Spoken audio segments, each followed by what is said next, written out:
다음 양도세입니다. 여러분들이 가장 사실은 세금 부분에서 부동산 세금에서 가장 크게 비율을 차지하는 게 바로 양도세죠.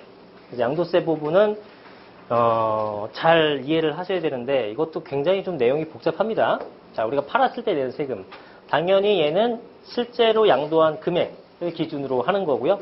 그 다음에 취득가액을 빼줘서 내가 순수하게 이득을 얻은 금액 기준이 바로 이제 과세 표준이 되는 겁니다. 기본공제라는 걸 해줘요. 연간 250만 원의 기본공제를 해줍니다. 이게 뭐냐면은 연간이에요. 1년간. 여러분들이 만약에 2019년도에 A주택을 팔았어요. 연간 인적공제예요. 한 사람한테 주는 거예요. 그래서 A주택을 팔았을 때 그냥 250만 원 빼줍니다. 왜 빼주냐면은 여러분들이 양도소득세 신고를 해야 되죠. 월차도 내야 됐죠. 사비도 왔다 갔다 해야 돼서 밥도 먹었죠. 뭐 고생했잖아. 그거 비용으로 처리해 주는 거예요. 연간 250만 원. 그러면 처음에 여러분 A주택을 팔 때 250만 원 빼줬어. 이거를 3월 달에 팔았어요. 내가 8월 달에 또 팔았네? 주택도 많아서? 이때는 이거 연간 기본공제 해준다, 안 해준다? 안 해준다. 합쳐서 하나만 해주는 거예요. 그 다음에 말이 나온 김에 또 하나 얘기를 드릴 건, 지금 2019년도에 3월 달에 주택을 하나 팔았어요. 그래서 차익이 1억이 생겼어. 1억 플러스 해서 이제 세금을 냈겠죠? 그 다음에 2019년도에 6월 달에 또 세금을 해서 또 1억을 수익을 냈어요. 그럼 일반 과세라고 가정했을 때 1억을 계산하게 되면 2천만 원 정도 세금이 나옵니다. 2,010만 원 정도가 나와요. 2,010만 원 정도 나오는데 이거 납부했죠, 당연히. 이거 납부했어요. 그리고 나서 6월 달에 1억을 또 팔았어. 그럼 이때 세금이 얼마예요? 여기 똑같이 2,010만 원을 또 낼 것 같잖아요. 이렇게 내는 게 아니라 그 한 해에 그 팔았던 모든 소득분은 합산을 하는 겁니다. 여러분들은 1억에 한 번 세금 내고 1억에 한 번 세금 내고가 아니라 합쳐서 2억에 대한 세금을 맞아야 되는 거예요. 뭔 차이가 있느냐? 1억이라는 구간에서는 굉장히 낮지만 올라갈수록 누진과세가 되잖아요. 올라갈수록 세금이 많아지는 구조죠. 그러니까 여러분들은 한 해에 두 개를 팔면 돼요, 안 돼요? 안 되는 거죠. 그죠? 해를 넘겨서 팔아야 되는 거예요. 근데 만약에 내가 이거를 1억을 벌었는데 이거는 잘못 사서 마이너스 5천이 났어. 그러면 적극적으로 오래 팔아야 돼요. 그러면 이것도 깎아줍니다. 합산해서 5천이 되는 거예요. 그죠? 그러면 세금이 확 줄겠죠. 한 600만 원, 700만 원 줄어버리는 거예요. 한 1200, 300만 원도 세이브가 됐죠. 손해본 거면 안 되겠지만 어쨌든 내용적으로는 알고 계셔라. 자, 양도소득세는 이제 누진과세라고 말씀드렸잖아요. 그래서 많이 먹은 사람은 많이 내는 거고 적게 먹은 사람은 적게 내는 겁니다. 그래서 이건 일반 과세율 기준이고요. 일반 과세율 기준 했을 때 자, 1,200만 원까지는 6%밖에 내지 않습니다. 그러면 내가 1,000만 원을 벌었다. 얼마 세금 내요? 60만 원입니다. 그래서 내가 1,000만 원 수익 내면은 이거밖에 안 냅니다. 940이 내 거예요. 정확하게 하면 여기다가 60만 원 나오면은 지방교육세 10%가 붙으니까 60만 원가 되겠죠. 자, 그런데 내가 1,200에서 4,600까지 구간에는 15%로 높아집니다. 그럼 내가 2,000만 원을 벌었어요. 그럼 세금이 얼마예요? 2,000만 원을 벌었을 때 세금이 얼마가 나오면 192만 원이 나오는 거예요. 지방교육세 안 하고 양도세만. 왜 이렇게 계산이 됐을까요? 2,000에다가 15% 하게 되면 300 아니야? 그죠? 왜 저러지?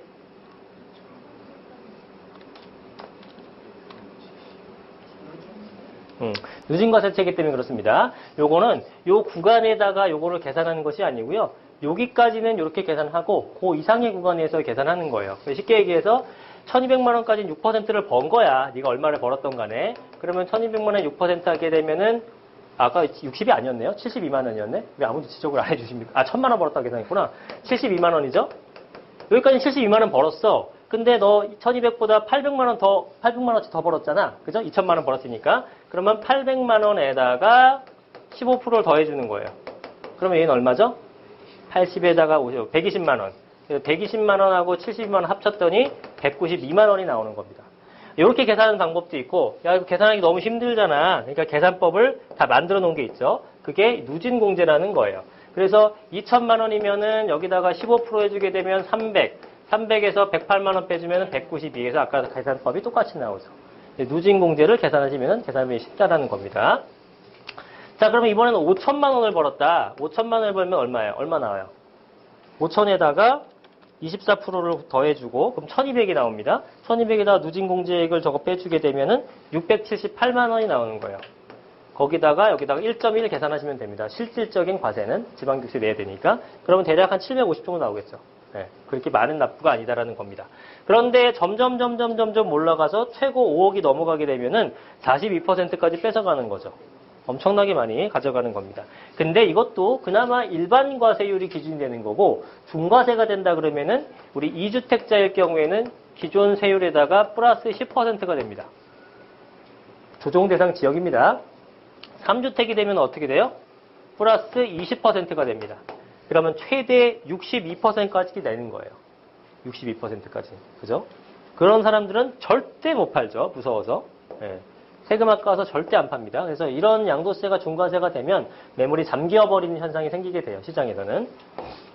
자, 여러분 오피스텔은 주택일까요? 사무실일까요? 뭘까요? 세법적으로. 오피스텔을 하나 갖고 있고요. 아파트를 하나 갖고 있어요. 그럼 난 2주택자예요? 1주택자예요? 확실해요? 진짜? 네. 그건 알 수 없어요. 오피스텔을 어떻게 사용하느냐에 따라 틀립니다. 그래서 오피스텔을 실제로 주택으로 사용하고 있다면 그건 주택이에요. 사무실로 임대를 줬다면 그건 사무실입니다. 주거를 이제 해놓으면. 주거를 해놓으면 당연히 주택이겠죠? 체크를 해야 되나요? 체크를 해야죠. 양도소득세나 이런 소득세법 같은 경우에는 무조건 실질과세고 무조건 사실상 용도가 어떤 거냐에 따라 틀립니다. 법률적으로는 상가를 주택으로 쓰고 있어요. 그거 주택으로 봅니다. 예, 사실상 용도. 무허가 주택을 주택으로 쓰고 있다. 그것도 일단은 주택으로 보는 거예요. 무조건. 그래서 오피스텔이 주택일지 사무실지는 실질적인 사실상의 용도가 어떤 거냐에 따라 틀려지는 거죠. 사실상 용도에서 내가 주거로 쓰고 있다. 그러면 주택수에 포함. 사무실로 쓰고 있다. 그러면 주택수에 미포함. 이렇게 되는 겁니다. 그래서 이 오피스텔은 잘만 활용하게 되면 굉장히 좋죠. 왜냐면 내가 아파트 하나 갖고 있고 주거 오피스텔 하나 갖고 있어요. 그러면 만약에 오피스텔을 지금 팔아야 되는 입장이라 그러면 오피스텔에 대해서는 일반 과세가 되는 거예요. 보통 6에서 42% 과세가 되는 거거든요.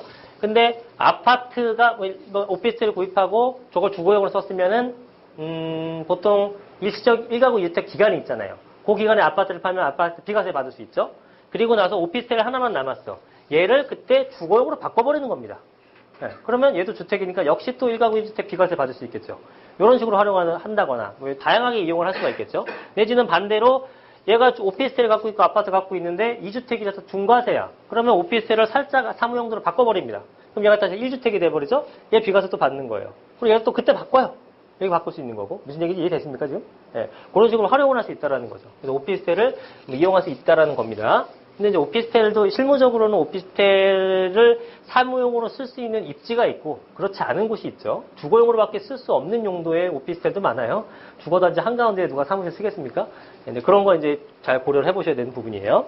어쨌든 그렇게 지금 제가 이제 말씀드리고자 알려드리고자 하는 내용은 뭐냐면 오피스텔을 이제 주택수에 포함될지 아닐지는 사실상의 용도에 따라 다르다. 요 개념 하나. 그 다음에 이제 밑에 적어놨듯이 업무용으로 사용하는 오피스텔은 부가세 매입세액의 환급이 가능하나 주택수에도 제외된다. 그러나 부가가치세 소득세 납세 의무가 발생하게 되는 거예요. 그래서 오피스텔, 근데 실무적으로는 이런 사람들이 있어요. 오피스텔을 구입했어. 그 다음에 부가세 환급 받아. 그 다음에 실제로 주택으로 임차를 놔요. 그럼 원래는 어떻게 되냐면 추징당해야 되잖아요. 몰라요, 세무사가. 세무서에서. 그걸 어떻게 합니까? 그러니까 실무적으로는 잘은 모릅니다. 예, 근데 불법이다. 권장하는 건 아니에요, 제가. 절대로. 예, 그렇지만 그런 이제 허점이 약간 있습니다. 받지 마세요, 그래도. 자, 그 다음에 보유기간에 따른, 아까 설명드렸던 거. 보통은 1년 미만 보유하면 반을 뺏어가는 거죠. 그 다음에 1년에서 2년, 이것도 짧아. 그래서 40%를 매깁니다. 그리고 2년 넘어가게 되면 이제 이렇게 부과가 되는 반면 주택 같은 건 예전에 완화된 법률로서 여전히 유지가 되고 있다. 1년 미만은 40%.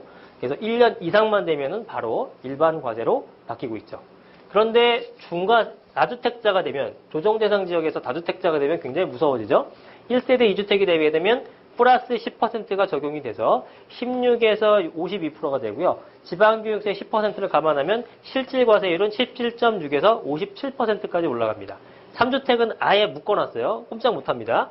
20%를 증액이 됩니다. 그래서 26에서 시작이 26이에요. 62%까지 되고 실질 과세율은 28에서 68%까지 3분의 2가 넘게 뺏어가는 겁니다. 10억 벌어도 뭐 6억 뺏겨버리게 되는 거죠. 너무 억울하죠. 그래서 이제 3주택 이상자들은 뭐 절대 안 팔 겁니다. 예, 무조건 버티기 모드로 가겠죠. 거기다가 장기 보유 특별공제도 배제해줘요. 그래서 어느 순간 갑자기 장기 보유도 하나도 못 받고 세금 왕창 두드려 맞으니까 이건 대대손손 물려줘야겠다 이런 생각 하겠죠. 당연히. 예. 그래서 절대 매물이 안 나오고 버티게 되겠죠.